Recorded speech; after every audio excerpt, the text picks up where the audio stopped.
What's up, everybody? We're doing a video on how to use your phone to make good-looking videos and take good-looking pictures. I got Rick Garza of Bright and Early Productions, the go-to real estate photographer in San Antonio.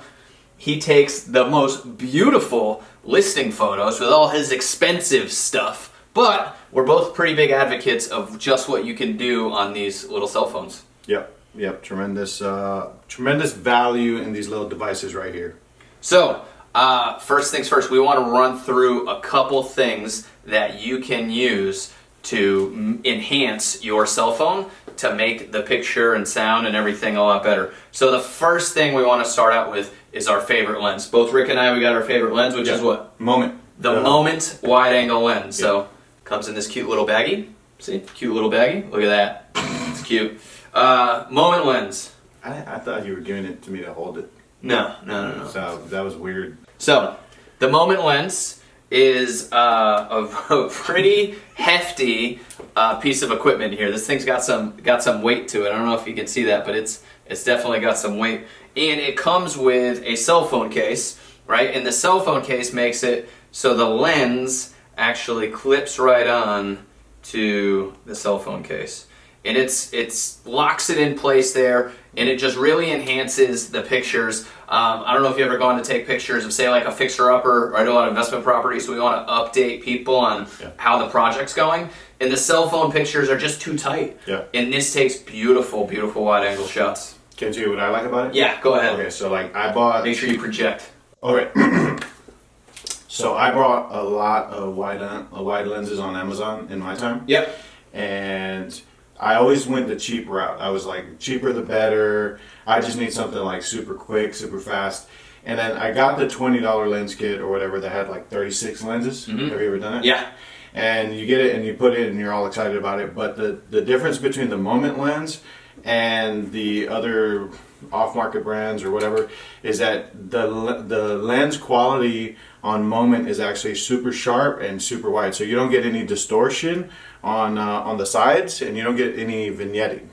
It's almost like a professional lens on a pro camera, like a Canon or something like that. So one of the other options he is talking about, which was the first cell phone lens that I bought that was good enough where I said, oh man, I should spend the money on the Moment, is this Zenvo lens. It's $40 on Amazon. It's pretty dang easy, and it clips onto your phone, and it does a pretty good job. It leaves you with a wider angle. It gets you wider shots, but it's not the crystal clear picture that the Moment lens gives you. Yeah, a lot more quality on the Moment lens, and you get more bang for your buck. Right? I mean, how would you feel about it? I would say yeah. Yeah. I mean, so the Moment lens is $100 for the lens. You can go on their website and get it. There'll be a link down below. And then you have to get a case, which is $30, right? So $30 for the case, $100 for the lens, and then other Moment lenses that you buy also go onto the case. But you talked about distortion and some of the other stuff. With the other lenses, you're clipping them onto the camera, which isn't, I mean, it just leaves a lot of room for error. It's not safe. It's not safe. I don't mind a lot. So the lens clipping onto the case is what really makes this lens stand out against the other ones. Is the picture's a lot clearer and better. Yeah. So that's the Moment lens. The next thing, right? Sound. Oh man, I hate it when you saw, or it's like super far away and it's like, hey guys, I'm over here, blah blah blah. It's like, dude, get the closer microphone to your mouth. Yeah. Get the microphone closer to your mouth, please. Well, one thing that I love, I just got this recently, is the Rode mic MEO. And for most people who have normal people phones, which are iPhones, it's got the little lightning port right there, and the lightning port clips right into the phone. Boom, just like that. So you've got your mic, your lens, and everything is ready to go. Now, what do? You need a tripod, right? You need something to stick this phone on.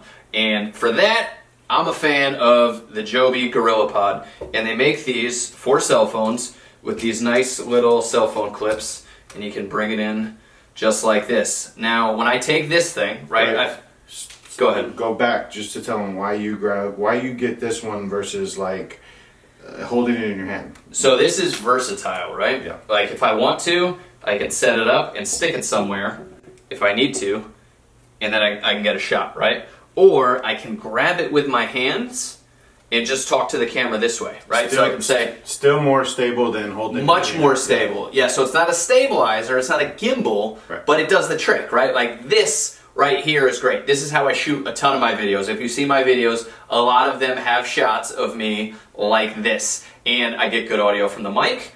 And I don't have to worry about having seeing the screen, because with the moment lens, I know it's getting my full face, right? I know it's getting the whole thing. And so I just run and gun like this, and I can shoot a ton of things like this. Now, the other pro tip, if you're going Facebook Live with this setup, right? This is like the awesome way to go Facebook Live. This is a Rode mic?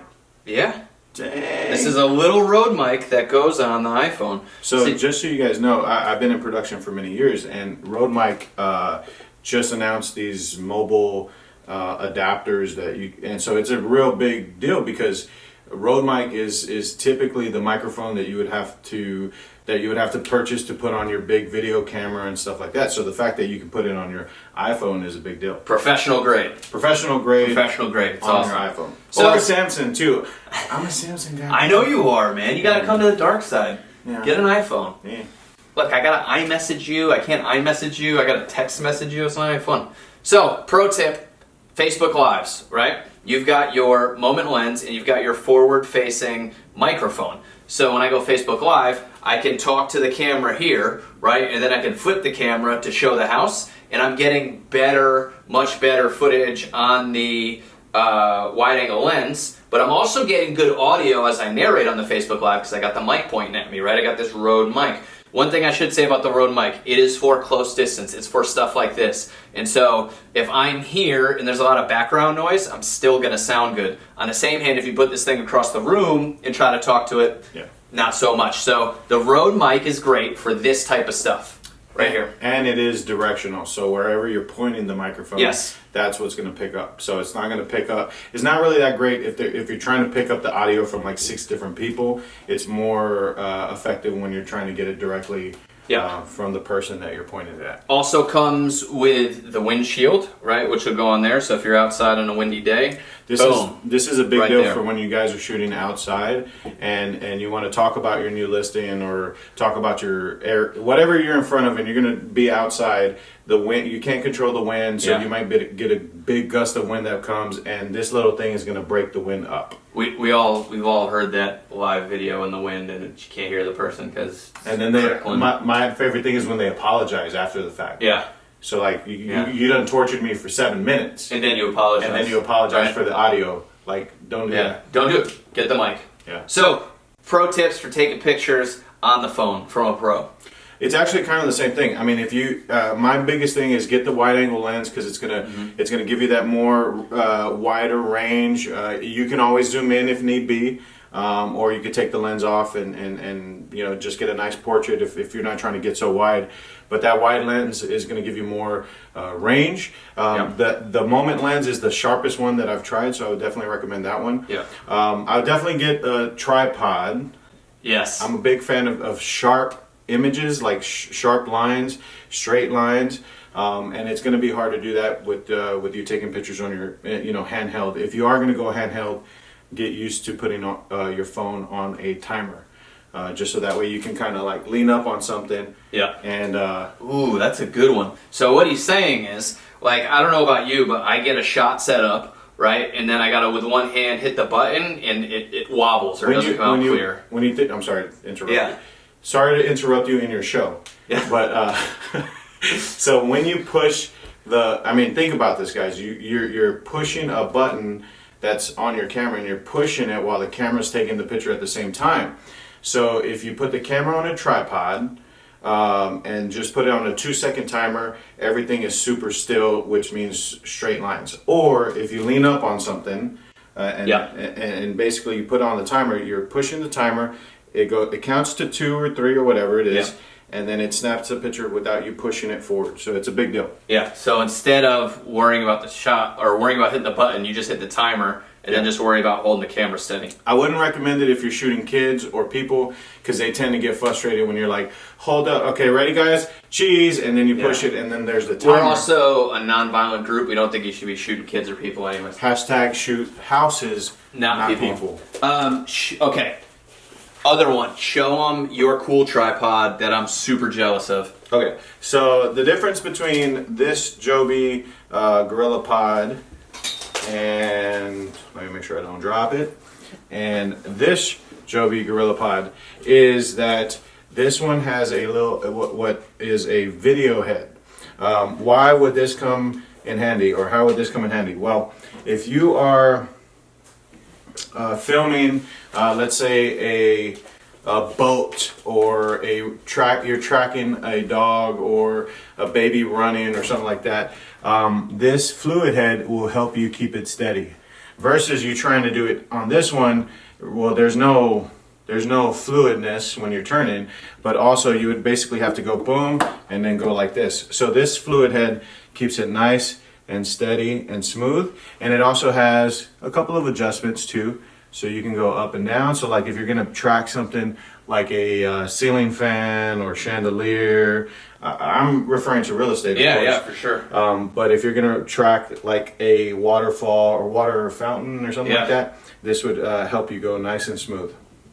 So I'm with you. I'm super mad at myself that I got this model instead of this model. So I'm going to put the link to this model because I think it's a lot more versatile. You do a lot more with it. Oh, before I forget. Yeah. You can also switch the orientation. Yeah, IGTV. Everybody wants vertical these days. Yeah. To vertical or horizontal. And can I tell you how it cheats sometimes? Yeah. Let's hear it.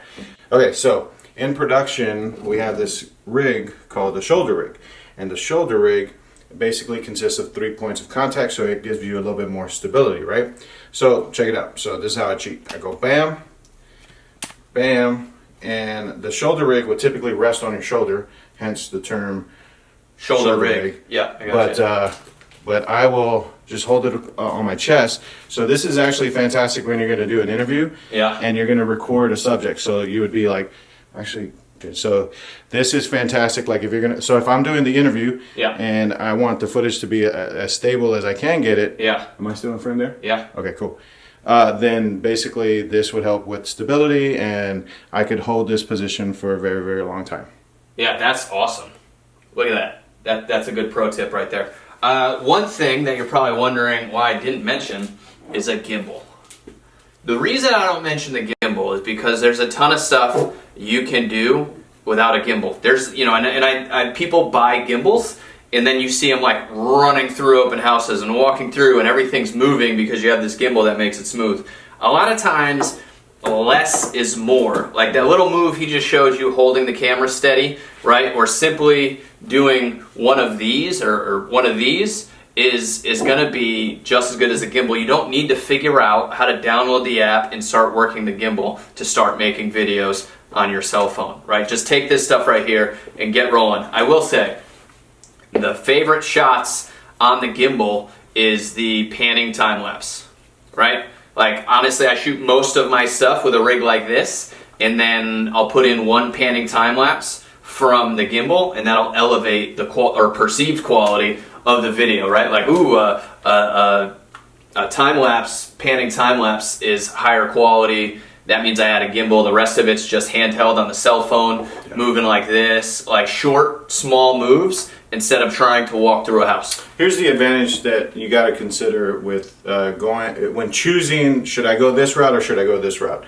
This route is less expensive, and there's no batteries or wiring or stuff like that. So it's less likely that this is going to give out on you. So if you don't have the time or the patience to figure out technology, go this route. If you have a couple of more bucks and you're into technology and you don't mind YouTubing how to fix my Osmos or whatever, like this is actually going to be a lot more universal, or a lot more versatile. What's the word?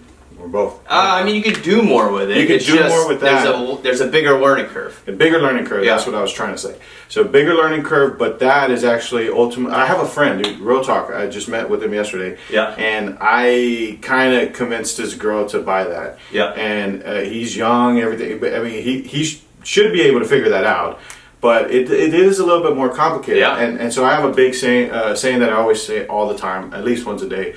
Complexity is the enemy of execution. So you got to remember that if you don't have the patience for this guy, just get this guy, because you'll spend like $40 and you'll be locked and loaded. You got to say that again. Complexity is the enemy of execution. Complexity is the enemy of execution. Yeah. Get a cell phone, get a couple of these things, and you got yourself a professional cell phone video making kit. Which is the biggest reason why most people won't have a video, because they say, well, I would do a video if I had the budget, or I need to get a camera. Yeah, or I need to hire somebody. Yeah. Or I don't have a camera like you. Literally, we're filming this. Most of this stuff on our cell phones. Yeah. How much? Most of this stuff. So you may find the audio is not as good on this, is because I'm not using this mic, because I'm showing you how to use it. But like, how many of the 100 videos that you do, how many would you say came from your cell phone? I would say more than 50% of them have shots from my cell phone. So you shoot a lot of the footage for the video, but I have a couple shots mixed in there that came from the cell phone. Yeah. And you wouldn't even know the difference. Yeah. Yeah. All right. You want to give me the extra? Yeah. Okay, so we're doing informational videos, right? If you see the ones where we have the words and stuff behind me and everything, that is super simple setup. That's shot on my phone with the Rode microphone we just talked about, without the wide angle lens, because we're not looking for a wide angle picture on that one. But I have a $45, $50 green screen behind me. That's what we use. It's just on the wall. And then I have a lighting setup. I've got 2 of these lights. Can I do the Price is Right thing? Yeah. $15 on Craigslist, right? So, cell phone, lights, green screen, and you got yourself some informational videos. So what is it again? What? Complexity is the enemy of execution. Complexity is the enemy of execution. Don't make it overly complicated. Just get it done. You actually fail forward. You fail, and then you learn where you could have gone better. You ask for feedback. Yeah. They can send you a message, right? They can say, Yeah. Timmy, check out my video. Love giving feedback. Yeah, Jim, check out my video. Tell me what I could have done better. Or go to somebody that inspires you and just kind of watch how they do things. Again, if it's complex, you're gonna do it once, maybe twice, but on the third one, you're gonna give up. No excuses. Start creating. We'll see you on the next one. That's good. You feel like you got something? Yeah, dude. I mean, don't get me wrong. So what I need is Don't put that little high five at the end because we just went like this, and then that's gonna be how you end the video. I know you. What do you mean? You're gonna go. You're gonna do like a 15 clap, like da da da da da. Yeah. And people are gonna make fun of me. Nobody's gonna make fun of you for your high five at the end of the video. You want me to put it in? No. You don't want me to put it in? Nah. Okay, whatever. Make me look like a G, bro. Whatever. Make me look like a G, bro. Okay. No, don't make me. Alright, cool. How do I stop yours? I don't know. Where's the button? Pause? Is it pause? That's Stop. Okay, cool. Alright, just stop.